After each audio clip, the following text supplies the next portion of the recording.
Сәлем қыздар, каналыма қош келдіңіздер. Бүгін сіздермен баклажаннан өте дәмді нағыз қыстық салат дайындайтын боламыз. Астына описанияға текстпен сіздерге барлығын от-до түсіндіріп жаздым. Видеода жасалу жолын көрсетемін. Міндетті түрде жасап көріңіздер. Баклажан салаты білесіздер, өте тойымды салат. Бұл салат әсіресе балаларға өте қатты ұнайды. Баклажанды осылай алдымен турап аламыз. Үстінен тұз салып, мұздай су қойып қоямыз. Ендеше бастаймыз. Бізге керекті заттар: қызанақ керек болады, жартылай ащы бұрыш және де болгарский, осындай сәбіз, пияз қажет болады. Біз бұл жерде қызанақты және де жартылай ащы бұрыш, яғни болгоркий перец пен болгарскийді үшеуін араластырып шегіп аламыз. Видео ұнаса лайк басып, астына өздеріңіздің жабу тәсілдеріңізбен бөлісе кетіңіздер, және де мен YouTube каналыма тіркеліп қойыңыздар. Барлығын шегіп алдық. Енді пияз бен сәбізді осылай кәдімгідей тамаққа турап жүргендегідей етіп турап аламыз. Әр қайсысын бөлек қуыратын боламыз.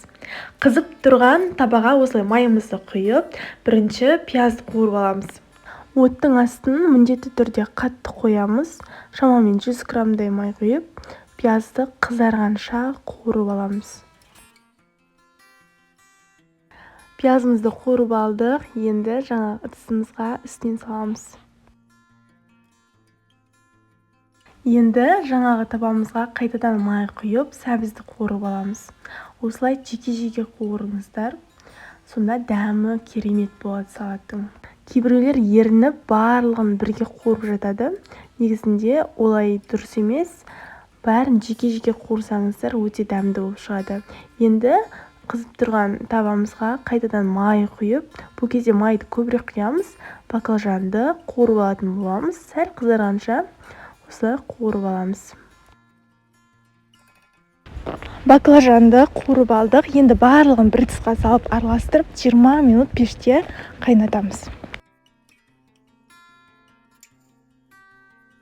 Мінеке қараңыздар, әдемі болып қайнап жатыр. Енді 20 минут өткеннен кейін пештің астын өшіріп 30 минутқа демалдырамыз.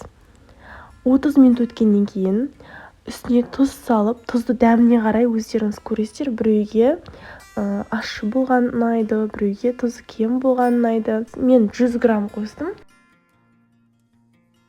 Ал сіздер өздеріңіз қалауларыңыз бойынша дәміне қарап қоссаңыздар болады. Тұзын салып, енді үстіне туралған чесногымызды саламыз. Салатымызды араластырып 20 минут тағы да қайнатамыз. Енді осы аралықта банкымызды стерильдеп аламыз. Крышканы қайнатпаймыз қыздар, тек қайнаған су құямыз. Салатымыз қайнады. Енді үстінен 2 лавр жапырағыменен 5-6 горошек қара бұрыш салып араластырып 5 минут қайнатамыз.